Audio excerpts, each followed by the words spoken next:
to another president. It is incredible, far worse than I would have ever thought possible. And it's an embarrassment to our country. It's dishonest. It's everything that a lot of people thought it would be, except far worse.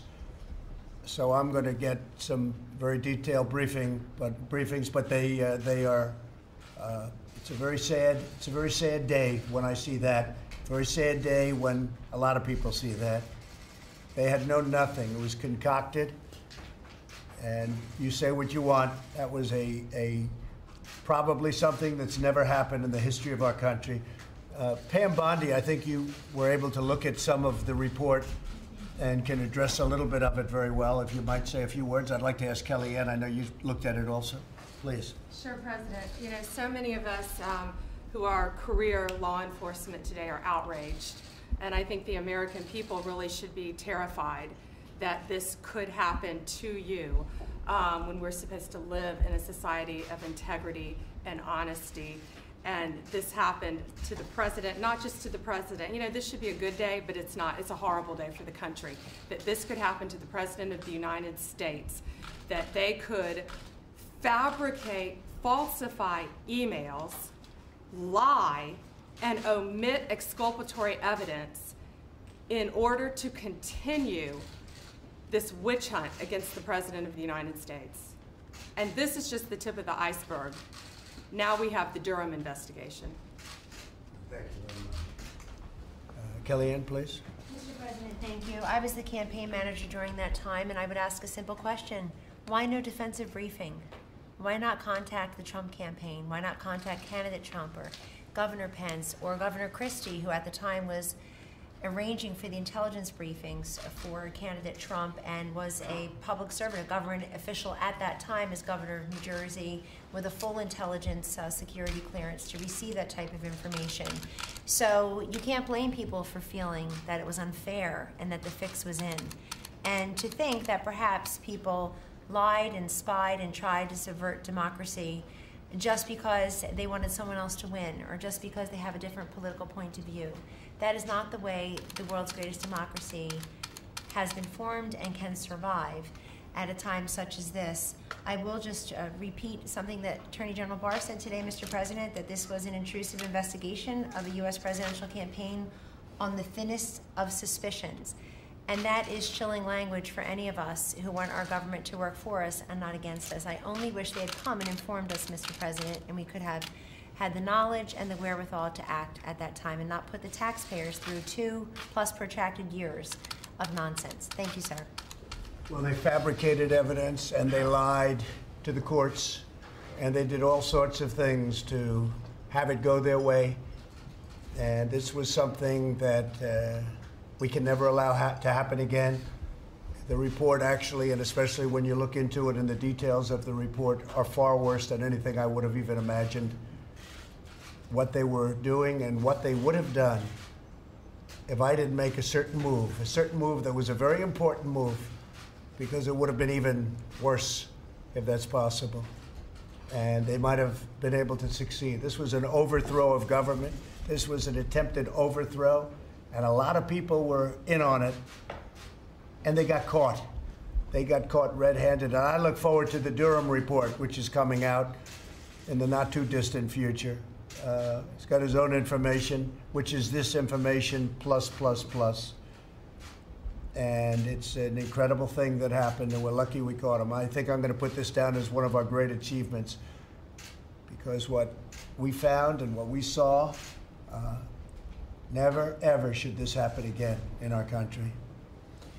All right, with that, today we gathered to discuss the urgent national priority that we've been working on so long and so hard, expanding educational freedom through school choice so that every American child can get a great education. We're grateful to be joined by Vice President Mike Pence, Secretary Betsy DeVos, Senators Ted Cruz and Mike Lee, Representative Bradley Byrne, Florida Governor Ron DeSantis, Texas Lieutenant Governor Dan Patrick, Pennsylvania House Speaker Mike Turzai, Tennessee State Representative John DeBarry, and students, parents, and teachers from across the nation. Some wonderful, brilliant students are with us, and we're going to be having a big session in a little while. As president, I'm fighting every day for the forgotten American. We are looking past criminal justice reform. We got that done, criminal justice reform. They could have never done it without me. It was done by us. It wasn't done by anybody else. They came to me. They've been trying to get it for many years. President Obama wouldn't do it or couldn't get it done. Maybe that means the same thing. But I got criminal justice reform done. The press doesn't want to mention that, but we got it done. And we got it done soundly and good. And we had a lot of help, including from Mike Lee. Mike, that was something. When I heard Mike was in favor, I said, boy, he's pretty conservative. It's pretty something. But it worked out. It's working out very well, and it's a big step, and we're proud of it.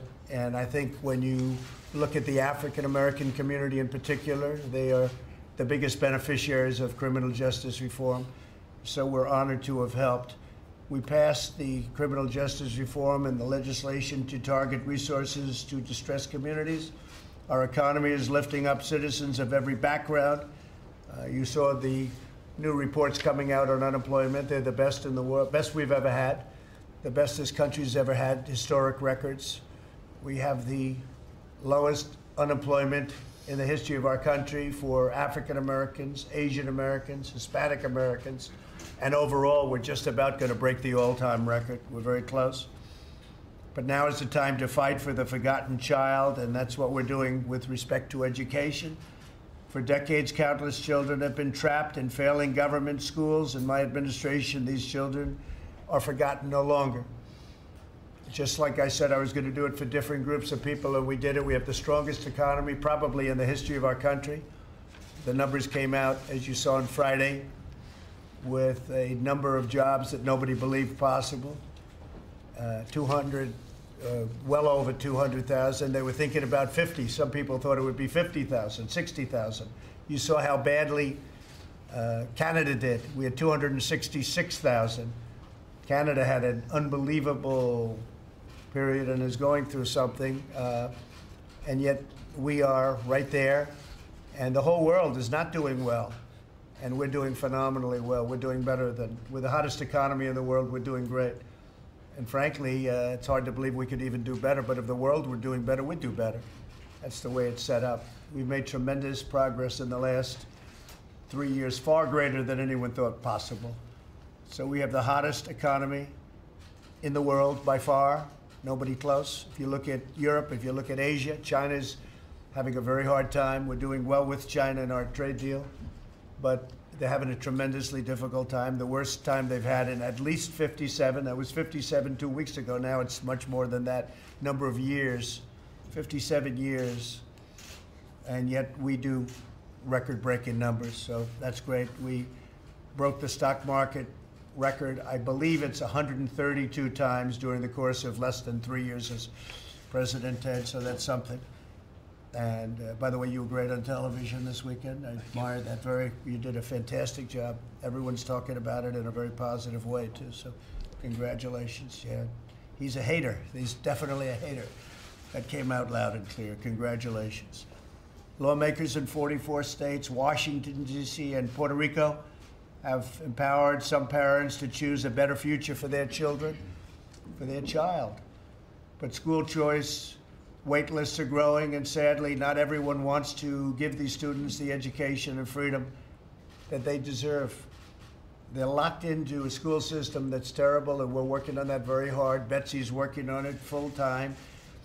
About 30 hours a day, I guess, Betsy, right? That's what she does. But school choice wait lists are growing, and that's a credible factor. Everyone wants school choice, and we have certain groups that are very powerfully against that, but we're breaking through very strongly. This year, Pennsylvania Governor Tom Wolf denied 50,000 kids the promise of a better school. Florida Governor Ron DeSantis, on the other hand, got 14,000 Florida students off of the wait lists. They're really great. The wait lists were just ridiculous, and still are. I mean, they're still very long. That's where they want to go, Ron, I guess, right? So congratulations to Ron DeSantis of Florida. We believe that every parent should have educational freedom for their children. Earlier this year, I asked Congress to pass a federal tax credit to support state-based scholarship programs so we can provide over 1 million more students with school choice. People want school choice. They want to have their child go to a school that they want to have the child go to. It's very simple. I look forward to hearing from each of you today. We're going to be discussing a lot of the things that have happened in the last couple of years, some great successes, and we're in the process of getting more. Education's a very tough subject because it's been ground in, and whether it works or doesn't work, the areas that don't work, people seem to want to come at a certain group of people, and it's a very powerful group of people. They want it to stay that way. We don't want it to stay that way. Worldwide, we're probably ranked about 36, and yet we spend more per pupil than any other country in the world, far more per pupil. And we should be at the top of the list, not mired down toward the middle and even worse than that. So I'd like to ask Mike Pence to say a few words, and we're going to go around the table and we'll have a discussion. Thank you. Mike? Well, thank you, Mr. President. Thank you for your leadership on education. It was one of the very first conversations that we had when you considered me for the position that I now hold. And you expressed to me then, in the summer of 2016, your belief that it ought to be parents that choose where their children go to school. I want to join you in thanking Governor DeSantis for his leadership, Lieutenant Governor Patrick, and the leadership represented by Senator Cruz, Senator Lee, and especially to be able to welcome the students, parents, and teachers who are here with us at your invitation to talk about how we advance your agenda. As you mentioned, Mr. President, when I was governor of the state of Indiana, I was proud to be home, as Governor DeSantis is, to a state that's been expanding educational choice for students for decades. And just like Governor DeSantis has done, back when I was governor of the state of Indiana, we increased the enrollment in our voucher program from 4,000 to 32,000. We actually expanded school choice for pre-K for several thousand disadvantaged children. The American people deserve to know that this is a president who's been putting taxpayer resources to work to expand educational choice for disadvantaged families. We already expanded the 521 college savings accounts to let parents use those resources for K-12 education. And Mr. President, participation in the DC voucher program, which has been a historic program that's changed lives, changed our nation's capital, is already up by more than 50%. But today we really look forward to hearing from the Secretary and all of those gathered here about your proposal for a $5 billion education freedom scholarship program, as you said, which would, we believe, expand educational choice opportunities to more than 1 million students around America. We really believe the key to success for any child is a good education, and we believe that parents are best equipped to choose what is the best education for their children. So, Mr. President, again, thank you for your passion for educational choice. I want to thank the Secretary, but most especially, I want to thank the leaders and the parents and the students and the teachers that are gathered here for this important discussion. Very, very good. Thank you very much, Mike. Excellent job.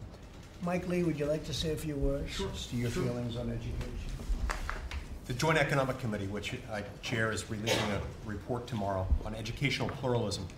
Educational pluralism is a fancy word for a simple concept, which is that we ought to give more people more options in the area of K through 12 public education, and do so rather than having a monopolistic system, one that dictates to parents based on the neighborhood in which they live, where their child may and may not go to school. We can do better as a country by giving parents more options. Families thrive when parents are given options as to where they should send their child to school.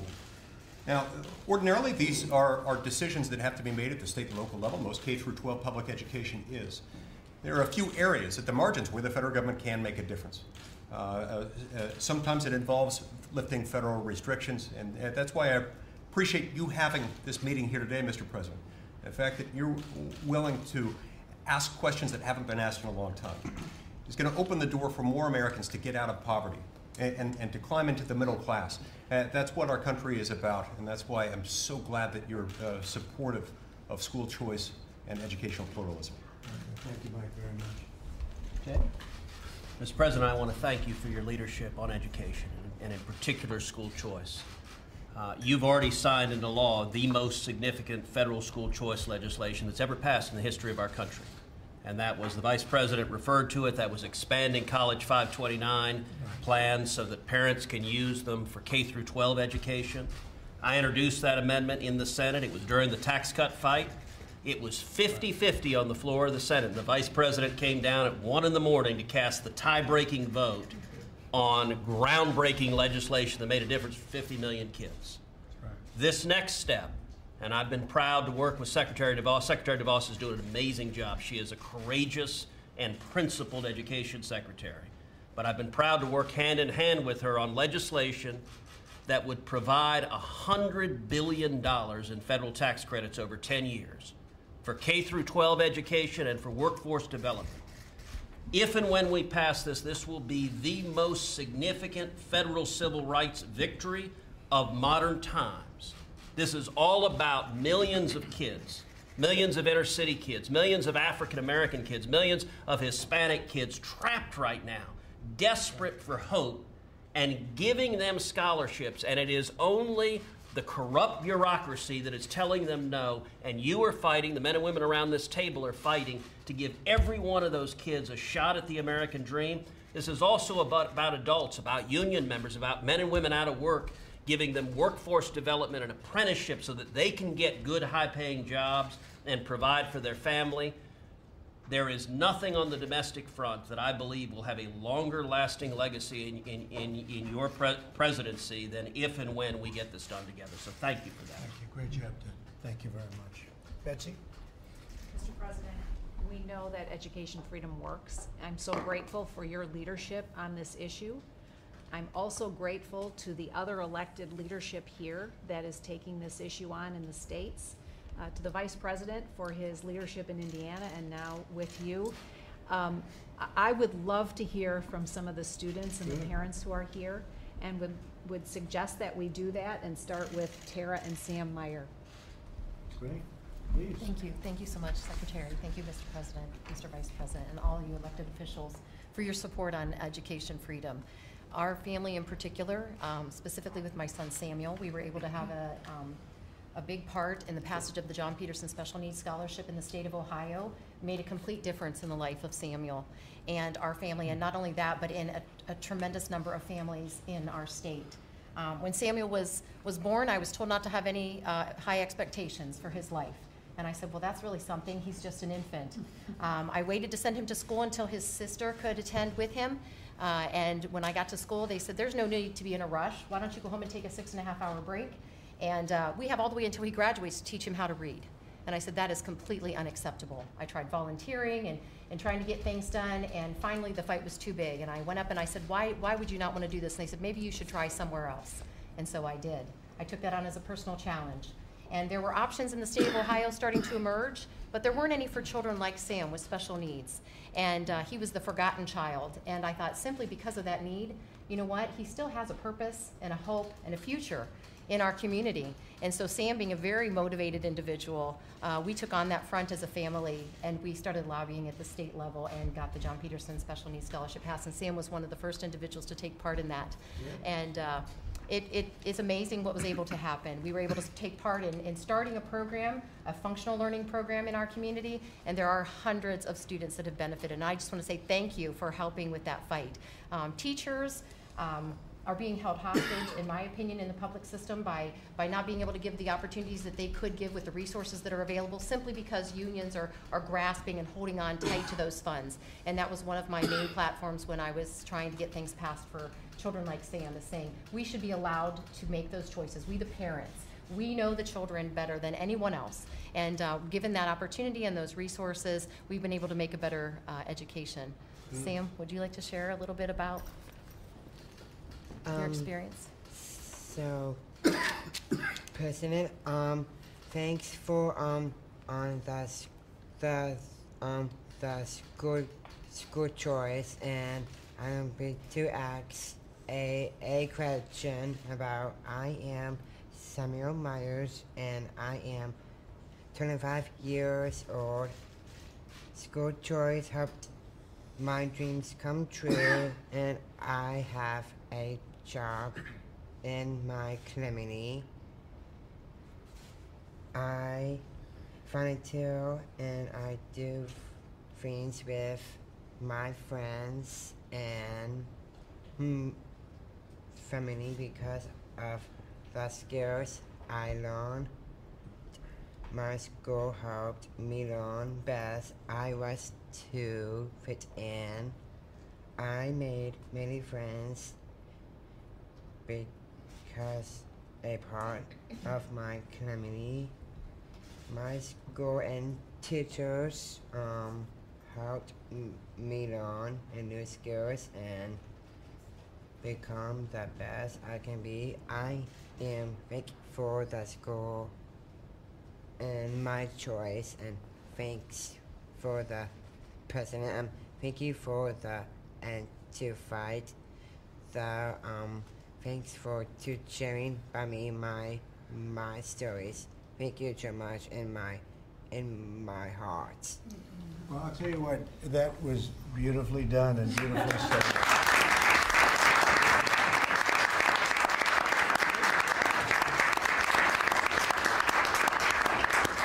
That was a fantastic job.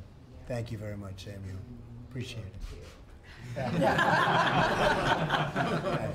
That's beautiful. Ron DeSantis, you've done a fantastic job with Florida, and I know Rick was very much into it, and now you've taken over, and what a job you've done. Could you give us a little clue how to get it done on a large basis, very large basis? Sure, and as a newly minted Florida resident, I think you'll appreciate. I think we are the #1 state for school choice. We have almost 120,000 students on scholarship programs for low-income families. We have a tax credit scholarship and then a new family empowerment scholarship that I was able to sign into law, and that is primarily single moms who are working hard, but they just don't have the resources to be able to send their kids to the best fit. It is 70% are African American and Hispanic who are in this, and the demand keeps growing because it's work. But we also have programs, a scholarship program. Almost 30,000 students in Florida are on McKay scholarships, which are for students with disabilities. And then we have almost 12,000 students on, we call them Gardner scholarships. That's for students with special needs, so things like autism. We have 1,000 students on Hope scholarships, which are scholarships that we created for students who are being bullied and are not being treated well in the school that they're zoned for. They have an opportunity to get in a better environment. And we have over 300,000 students in charter schools, which are public schools, but they're just not run by the school district. They're run by other operators. And here's an interesting stat. I just asked my education commissioner to give me something interesting coming up here. If you take all those 300,000 students in Florida, and it's 69% minority, 50+% Title I, but if you take all of those charters and made that its own state for rankings on the nation's report card, the NAEP scores, Florida charters would rank #5 in the nation on the NAEP scores if they were its own state. So that's pretty significant. And then on our scholarship programs, particularly the need-based, if you're on the program for 4 years or more, you're 40% more likely to graduate from college than somebody who's similarly situated. And so the results have been good there. But I think the thing that gets lost is the results have also been good for our school district. So for example, Miami-Dade County is the #1 performing large school district in the country. 70% of the kids in Miami-Dade County do not go to the school that they were zoned for. And that's a combination of private school choice, public charters, but they've also really embraced magnet programs and all these other things. So you have a big, diverse, all these languages being spoken, and yet the achievement has been better than other districts in the country. And then the final thing I'll say is, what school choice has done, and as a businessman you'll appreciate it, it's given an opportunity for entrepreneurship. What we find happening is teachers who are in particularly inner city, they're public school teachers, and they go through this and they're very experienced. They say, you know what? if I could make 3 or 4 changes, we could get better results, but I can't because of the bureaucracy. So they start their own private schools, and because we have the scholarship program, they know that they can make it work because obviously their market would not have enough income to be able to do it. So it's allowed for these educational entrepreneurs to come and really do some great things in the state of Florida. So I think as a Florida resident, you should be proud of the stuff going on there and obviously want to keep the momentum going. And we're also very proud. Florida had the best year economically it's ever had, which is history. And Okeechobee, as you know, a lot of money put into Okeechobee and the Okeechobee Dam and all other aspects of it. And that's now on its way to being fixed finally after many, many decades of wanting to do it. And we've also spent a lot of money in the Everglades, and they've done a fantastic job in the Everglades. But you've had the best economic year you've ever had, so congratulations. Thank you. Thank you. Great job. Walter, how about saying a few words? Absolutely. Well, first off, Mr. President, Mr. Vice President, thank you so much for having me here. Secretary DeVos, thank you for your leadership on this particular issue. I always say that each and every one of you at this table fought for me before you even knew me, and you're continuing to fight for millions of kids across the country. But we talk about the school-to-prison pipeline, and that is a very real thing, especially I'm from Ohio, growing up in Columbus. I saw it, I lived it. While some of my friends were going to sleep to lullabies, I was going to sleep to gunshots. And so my education was my way out of that. My family didn't have a lot. They couldn't really give me everything that I needed or wanted, but my education was my ticket out of that lifestyle. And so there were people that I grew up with that are either in prison now or 6 feet under in the grave. And the only difference is I had a way out. My education allowed me to get out of that situation, and it opened me up to so much more than what I could even understand at that time. If you told 4th grader Walter that he'd be sitting next to the president speaking on a topic that he's passionate about and that it changed his life, he wouldn't believe me. My parents, even to this day, would not have believed of the unlimited opportunity and potential that I've had because of my education journey. And so that's my story in a nutshell, but Mr. President, Mr. Vice President, everyone around this table, Senator Cruz, Representative Byrne, leading this charge. Thank you so much. To say that it means a lot is an understatement. This changed my life, and for people in my neighborhood, it's not maybe he'll get a good education, maybe he won't. No, this is life or death, and because of the work that each and every one of you have done, I am here today. So I appreciate that. Thank you. What a beautiful job. Thank you. Thank you. Great job. Oh, man, how good was that?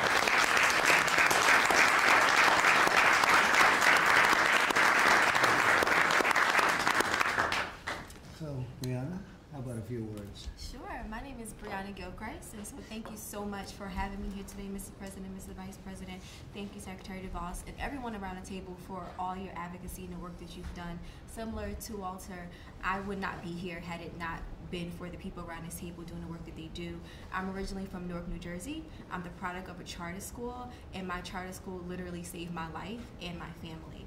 I remember when my mom first told me that I was transferring from our regular district school to a charter school, I was very upset because I didn't want to go to a school and wear a uniform. I did not want to wake up early. I didn't want to do the extra work. I just wanted, basically to just go to school and have fun. And when my mother put me into a school that was intentional in its approach with all of us, it wasn't just about me going to school. It was a school that was created for the community, by the community, and to empower the community. And that school literally wrapped its arms around myself, my sisters. My sister went to a charter school. Now she's in the Air Force. We're the first people in our family to graduate from college, which has literally changed our life.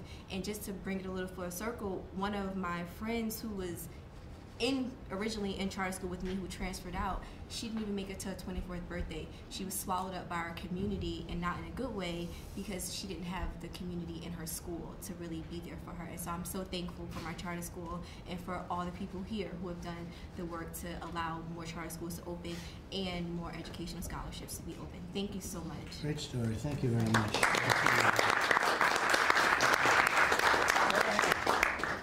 Myself. Sure. Well, hello everyone, my name is Miles Slade Bowers. I am a current student at Bishop McDevitt High School, one of the best schools in my home state of Pennsylvania. I would just like to take a moment to thank leaders within the Trump administration and those such as Mike Torzai for their continuous work in advancing tax credit scholarship programs, like the one that allows me to attend my school, just with their work and their continued dedication and their devotion. School choice opens up doors that would otherwise be slammed shut.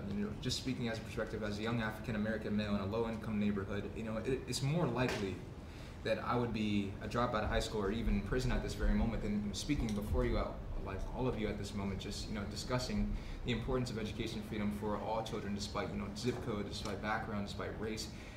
And I believe that in conjunction with with school choice nationwide, available for all people, and also decisive and intentional investments into education reform, that we will see true change in our nation, that it will be just more than just one moment in life where it worked out for a few years, that this could be a true pillar and change. It could be the true foundations and the layering, and I believe that all American children again are deserve a fair chance at education equality. And I just want to really thank you for your time and allowing me to speak.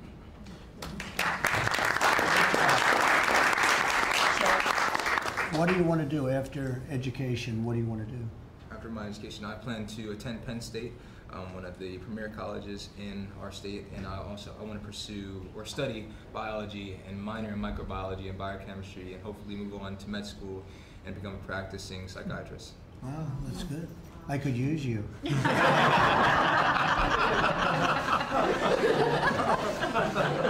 That's great. Great job. Thank you. Brianna, what do you want to do? Well, I'm actually here based in D.C. I work in education reform. That's good. And you love it, right? I love it. I love being able to advocate for students like myself. That's fantastic. Congratulations. Samuel, what about you? What do you want to do? You're out there now and you're doing well. What do you have planned? My plan is I was in here from White House for I got many things at and new skills and I need a business coffee cart and like helping the coffee for the people. Very good. That's great. That's great ambition. That's fantastic. That's good. Thanks, Samuel. Beautiful job. Thank you very much. So, Walter, what do you have planned? I'm coming for the White House. I can see.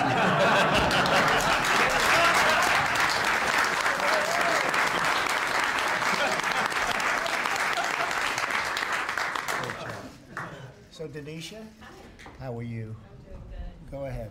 Yeah, well, thank you for having me. Thank you. And it's been long since the joint address, so I'm pleased to be here.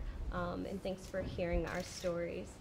This is a very pressing issue, and I thank you for your assertive leadership and the need to ensure that more students have access to success like we have. My name is Denisha Merriweather, and where I come from, I behold depleted buildings, lack of community resources, decadence, and poor public schools. I failed the 3rd grade twice, attending my Duval County public schools. It wasn't until I received the scholarship to attend a private school that my life really changed for the better. Thanks to education freedom, I became the first in my family to receive a high school diploma and then a master's degree.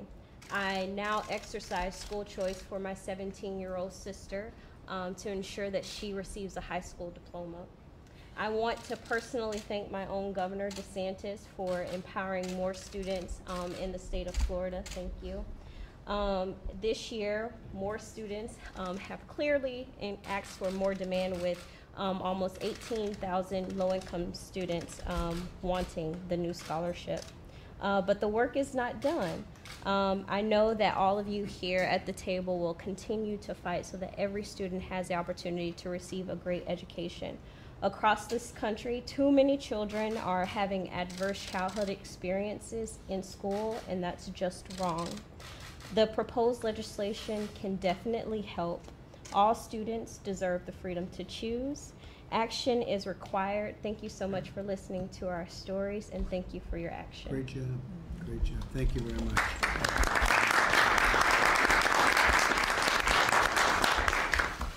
And Bradley?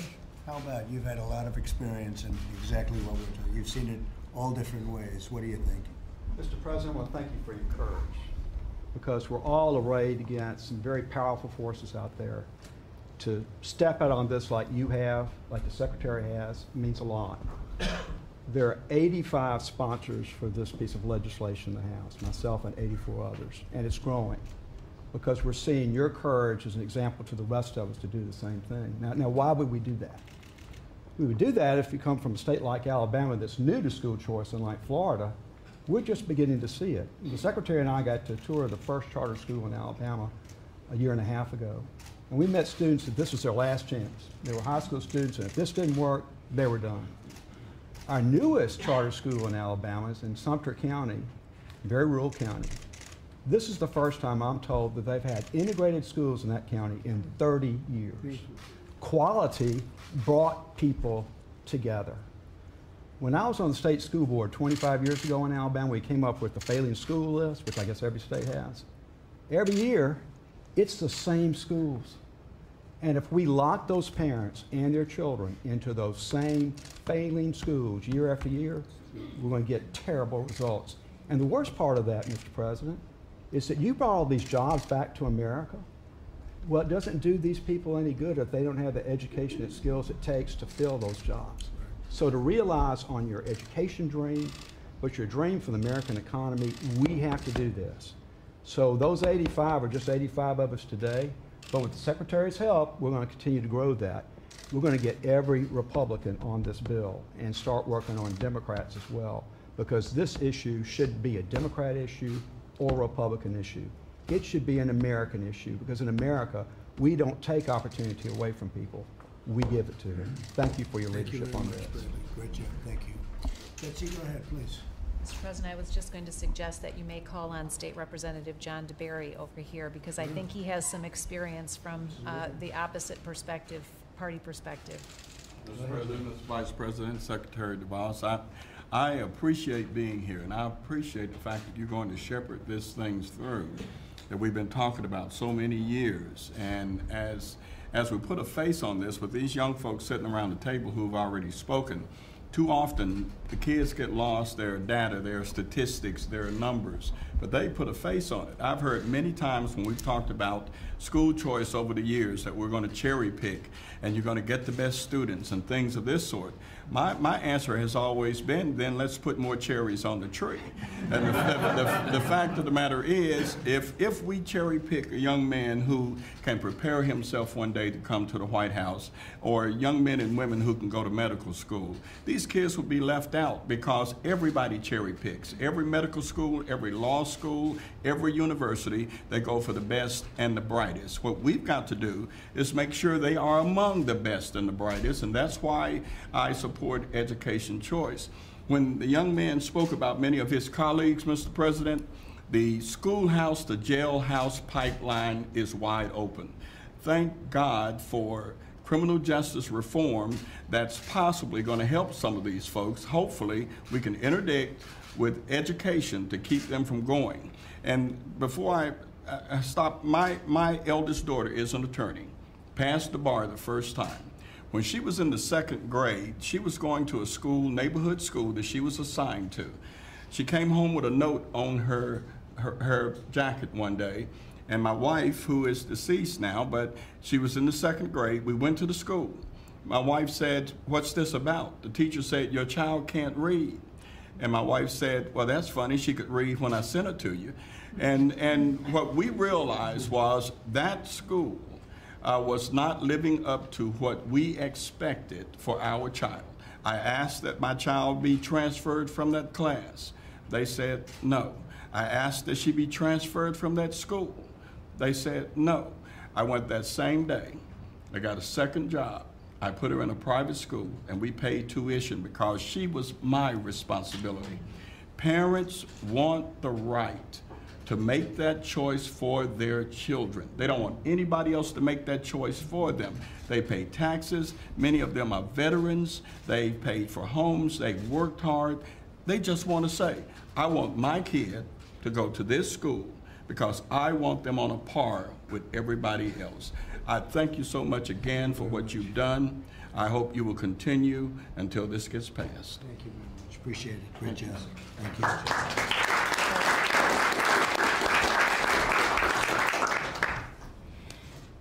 Thank you, Mr. President, Mr. Vice President, distinguished roundtable attendees. I am Christina Pryor. I'm a native Washingtonian. I am a product of the District of Columbia Public School System, having graduated from the Teaching Professions Academy at Coolidge High School here in D.C. I am the daughter of a retired DCPS educator, and I am also a former educator who is a parent of 2 wonderful boys, both of whom have earned need-based and merit-based scholarships, and they've been educated in DCPS and the private school settings. During his academic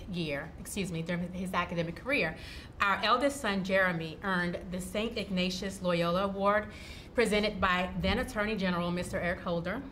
Having graduated from college in May, he is now working in public relations. And after our youngest son's school closed, his public charter school closed just this past year, our youngest son, Jaden, is currently excelling in private school. Through the years, I continue to see educators doing phenomenal work in the classroom. Whether it's public, private, or otherwise, our children deserve to be educated in safe, loving, nurturing, and cultivating environments that are conducive to learning and growing, and that produce results. But having access to excellent education is the key. Education freedom means to me that as our children's very first teachers, parents have the power and choice to set them up for a lifetime of success. Since every child is unique, there is no one cookie-cutter formula that works best for every person. But children, our children, certainly deserve access to any and all excellent educational experiences available. Scholarship opportunities certainly open those doors, and the keys to those doors should be accessible to all. Thank you for your time. Thank you, good job. Thank you very much. Again, Lieutenant Governor of Texas, and somebody that's very much involved in education. Done a fantastic job, please. Thank you, Mr. President. A lot of us have been on this road a long time. For homeschool, school choice, charter schools, and to have your bold leadership on this issue with the Vice President's means a lot to us. When I get weary in a fight and the opposition is strong, all I have to do is be inspired by Miles and Walton and Sam. You get weary? I don't think you get weary. Well, no. I've never seen you weary. Fights, but I've never seen you. But you never quit, because what you realize, and these parents and these students realize, you cannot live the American dream without a quality job, and you can't have a quality job without a quality education. And when you deny a child an education, you take their entire life away from them. They never have a chance to recover. And as been said, when you cut that pipeline from the schoolhouse to the jailhouse, that will be the biggest prison reform bill we have all ever passed. And we've joined you in that. As you know, we have led on that in Texas. In Texas, we have a robust charter program. We build them as fast as we can. We still have 150,000 parents. It seems like always in line because they want that opportunity.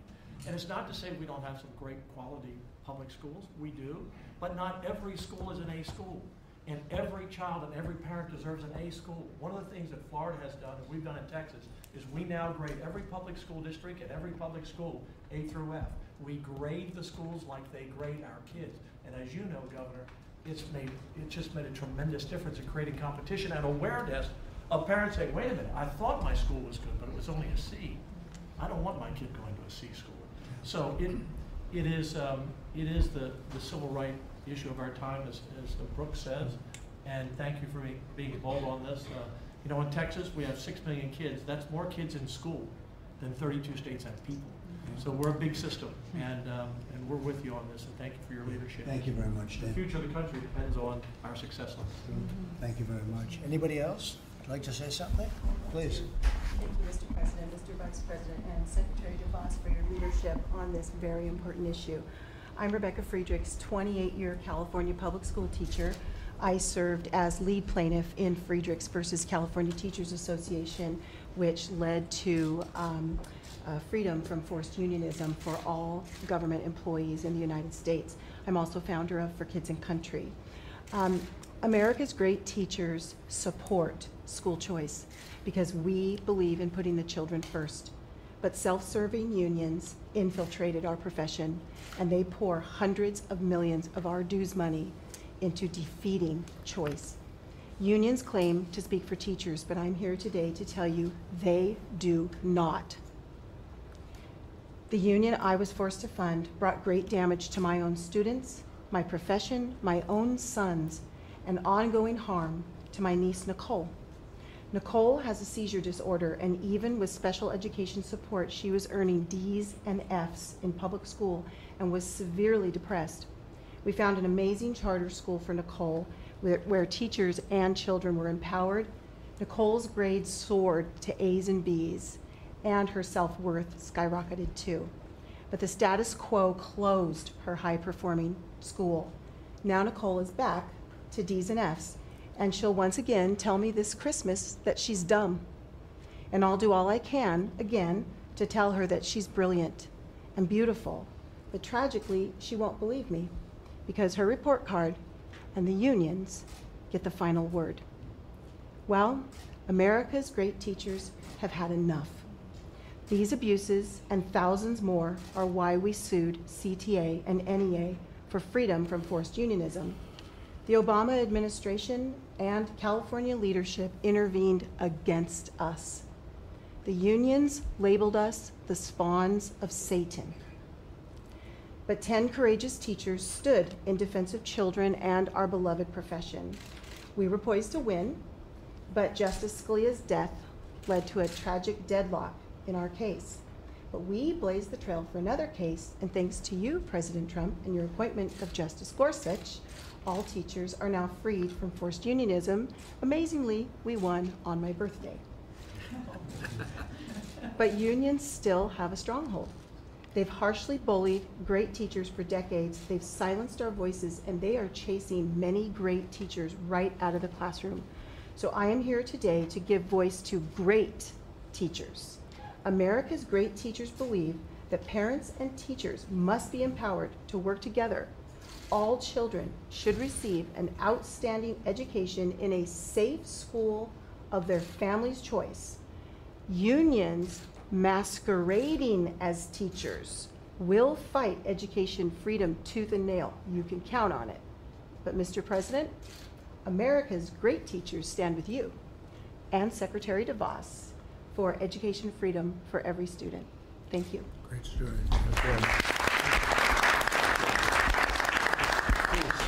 Mr. President, thank you very much. I'm very honored. I'm the Speaker of the House in Pennsylvania. Yes. And to you and to Secretary DeVos, thank you for leading on educational freedom.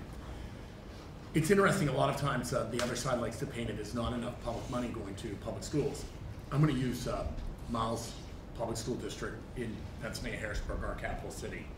We spend well over $20,000 per student in that particular school district. It's over twice the national average. Yet the performance rates, despite the fact that that school district has been in receivership a number of times, 7.1% proficiency in algebra, 9.3% proficiency in biology, and 13.6% proficiency in English. The mayor of Harrisburg, the state representative who represents a particular community, each of them sends their children to private schools. Why wouldn't everybody have that opportunity if they wanted to have that decision?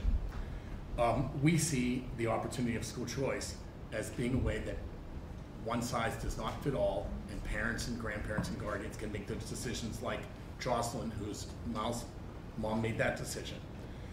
We think that an infused educational improvement tax credit program, we put one on the governor's desk with an escalator. We already had the program in place. We have continued to increase it. We kind of leveraged opportunities to increase it, but we really went big. He vetoed it. It was a mistake. 50,000 students on wait lists who are not able now to take advantage of these particular scholarships. We're going to continue to pursue that endeavor. But the proposal that you, the Secretary, Senator Cruz, is putting on the table, where you're going to work hand in hand with state tax credit scholarships, is going to provide so many opportunities for so many students all across the United States. And we truly support your work. We're going to continue to work strong in our state, and thank you for your leadership. Thank you very much, Mike, and you're doing a great job. And our state's doing a great job. One of our wonderful states are doing really well, the Commonwealth, as we say, and really good. How are things going? How economically, records? Mr. President, the lowest unemployment rate in recorded time, thanks to the great work you're doing. And I will say our Republican majorities in the state House and Senate have certainly been along a similar message as you and the Vice President. But without a doubt, you are bringing manufacturing opportunities and energy growth opportunities and energy independence to the great state of Pennsylvania. You were down in Beaver County in the western part of the state. Right. 6,500 skilled trades folks are building a petrochemical facility on a brownfield site, and both national and state policy are moving in the right direction. Our revenues, Mr. President, thanks to your tax cuts, your regulatory reform, our revenues on the statewide level without increasing any taxes, like the governor wanted, without increasing any taxes, grew by 6.4%. We haven't seen that kind of growth in a very long period of time. Without a doubt, your leadership is making that happen. Thank you very much. Thank you very much. And you have more good news because your steel industries, as you know, are Yes, doing very well. correct. Because Yes, of tariffs, we taxed very heavily. We taxed the dumping of steel. Correct. And the steel companies are doing incredibly well. They were U.S. finished. Steel just invested, or is about to invest $1 billion because Yeah. of your policies. Yeah, no, they were ready to close up, all of them, and now they're doing great. It's one of the really incredible untold stories, the steel company. And we need our steel companies for defense, if nothing else, but we need our steel companies. So you've had some very good news in Pennsylvania. Thank you, Mike, very much. Thank you for I having me. appreciate it. So that's the story. We're working hard on education. Things are happening at a rapid rate like we haven't seen before. And Betsy, I want to thank you very much. Great job. And we'll get it done. I think this group will get it done. We have some fantastic representatives here, and you'll knock it out, Bradley. So good luck with everything, okay? Thank you all very much. Thank you. Thank you very much.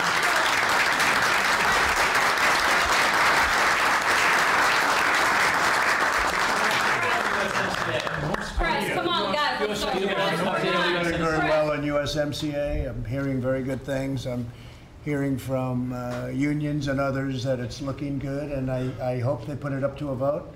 And if they put it up to a vote, it's going to pass. A lot of Democrats want to pass it too, and we look forward to that. But I'm hearing they're doing very well. It's replacing probably the worst trade deal ever made, which was NAFTA.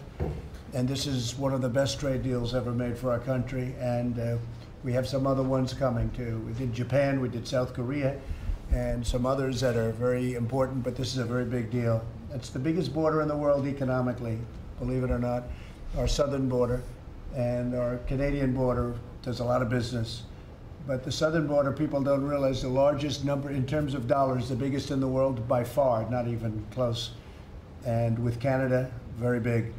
So this is the USMCA, and I'm hearing a lot of strides have been made over the last 24 hours with unions and others. So thank you all very much. Press, 4 minutes. Let's